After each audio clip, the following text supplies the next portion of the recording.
بہت زمانہ گزر جانے کے بعد میں، اور آپ اہل مدینہ میں بھی قیام پذیر نہ تھے کہ آپ وہاں کے حالات دیکھ کر ان کے حالات کے متعلق ہماری آیتیں ان لوگوں کو پڑھ کر سنا رہے ہو، ولیکن ہم ہی آپ کو رسول بنانے والے ہیں۔ پیغمبر صلی اللہ علیہ وسلم کو اللہ تعالیٰ نے رسول بنانے والے، اللہ تعالیٰ نے حکام کو پہنچانے والے ہیں۔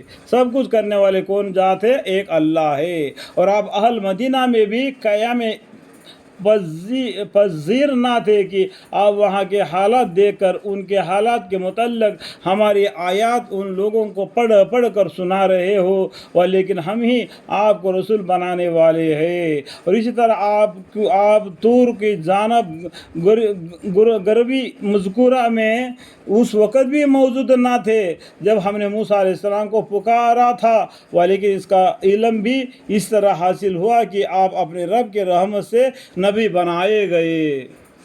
دیکھو پیچھے کا معنی آپ سمجھ میں آ رہے ہوں گے۔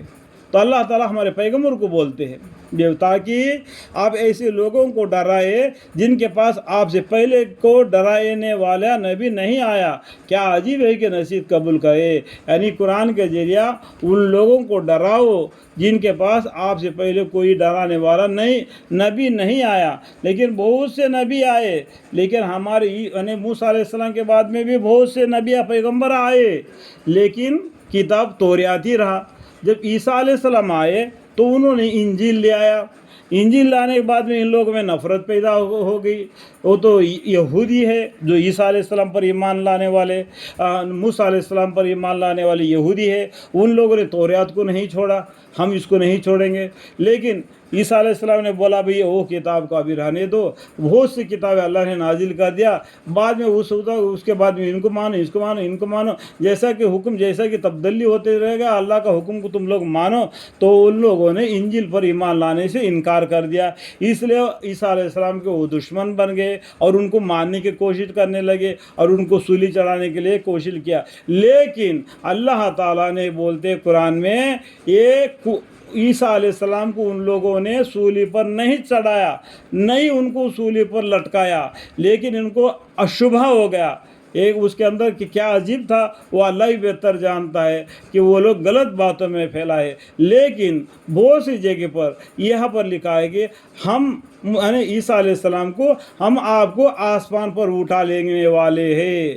یہ ان لوگوں کی نصیحت، یہ لوگ تمہاری باتوں کو ابھی نہیں مانیں گے، یہ ان کے پاس اتنا دماغ نہیں کہ یہ سمجھ سکے۔ عیسیٰ علیہ السلام کے بعد میں ہمارے محمد مصطفیٰ صلی اللہ علیہ وسلم آنے کے لیے 500 برس کا زمانہ دراز گزر گیا۔ اس کو کیا وجہ فطرت کا زمانہ بولتے ہیں۔ یہ عیسیٰ علیہ السلام اور اللہ ہمارے پیغمبر صلی اللہ علیہ وسلم کے بیچ میں جو زمانہ گزر گیا اس کو فطرت کا زمانہ بولتے ہیں۔ اس کے بعد میں وہ لوگ انجیل پر ایمان لائے تھے، وہ لوگ نصرانی لوگ ہو گئے، جو توریات پر انجیل لائے تھے وہ لوگ یہودی ہو گئے۔ اب ہمارے پیغمبر صلی اللہ علیہ وسلم آئے تو انہوں نے بولا کہ وہ سب کتابوں کو چھوڑ دو، آپ قرآن پر ایمان لاؤ۔ اب یہ الگ ہو گئے، ابھی کون ہو گئے؟ 3 فرقے ہو گئے، ایک یہودی، ایک نصرانی، ایک مسلمان۔ ابھی جو کافر ہے جو بالکل اللہ کو چھوڑ کر دوسرے کو عبادت کرتے ہیں، ابھی ہم 4 ہو گئے۔ اس طریقے سے بڑھ گئے اور ہم رسول نہ بھیجتے اگر یہ بات نہ ہوتی کہ ان پر ان کے کرداروں کے سبب جو عقل و سب قبیحہ میں کوئی مصیبت دنیا یا آخرت میں نازل ہوتی تو یہ کہنے لگتے کہ اے ہمارے پروردگار آپ نے ہمارے پاس کوئی پیغمبر کیوں نہ بھیجا۔ دیکھو کل قیامت کے لوگ انسان اللہ کے سامنے یہ نہ کہے یا اللہ میں دنیا میں گناہ میں مبتلا تھا تو آپ نے پیغمبر کو بھیج کر میرے کو ہدایت کیوں نہ دیا تھا، آپ نے کوئی کتاب نازل فرما کر ہم کو وہ راستہ کیوں نہیں بتلایا۔ یہ بات انسان اللہ کے سامنے نہیں کہہ سکے، اس لیے اللہ تعالیٰ نے پورا بندوبست کر دیا پیغمبر کو بھیج کے، کتابوں کو بھیج کے، تاکہ ہم آپ کے احکام کا اتباع کرتے۔ اس ٹائم پر یہ لوگ الٹے جھوٹے باتیں کرنے کے لیے اور ان کے احکام اور رسول پر ایمان لانے والوں میں ہوتے، یہ لوگ ان کے منہ سے کہنے کی بات ہے، اس ٹائم قیامت کے دن کو عذاب کو دیکھ کے وہ عذاب سے ڈر کے اسے چھٹکارا پانے کے لیے اللہ کے سامنے یہ بات پیش کرنے والے ہیں. لیکن اللہ تعالیٰ جانتا ہے یہ لوگ کہہ رہے وہ دل سے نہیں زبان سے کہہ رہے. ہمارے پروردگار آپ نے ہمارے پاس کوئی پیغمبر کیوں نہ بھیجا تھا کہ ہم آپ کے احکام کا اتباع کرتے اور ان احکام اور رسول پر ایمان لانے والوں میں سے ہوتے.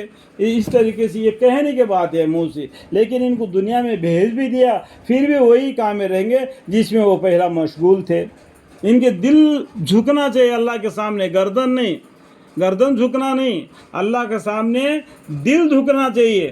اللہ تعالیٰ تمہارے جو قربانی کرتے ہیں نا تو اس کا گوشت کو اللہ تعالیٰ تو نہیں کھاتے، اس کا خون کو تو اللہ تعالیٰ نہیں کھاتے. اس گوشت کو بھی تم آپس میں تقسیم کر کے تم لوگ ہی کھاتے ہو، لیکن خون کو کھانا منع ہے. پھر بھی اس خون کو بھی تمہیں جمع کر کے اس کو بھی تم لوگ کھاتے ہو. اللہ کے پاس تمہارا کیا پہنچتا ہے؟ تقویٰ پہنچتا ہے.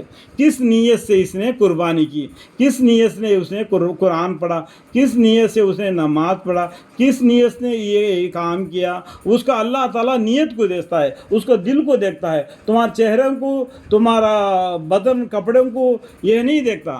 اللہ کے سامنے سب برابر ہے. کوئی کتاب ہے مسلمانوں کا یہ ڈریس ہے، اس طرح مسلمان اس طریقے سے رہا کپڑا پہننا چاہیے، کوئی کتاب سے بھی آپ ثابت نہیں کر سکتے ہیں.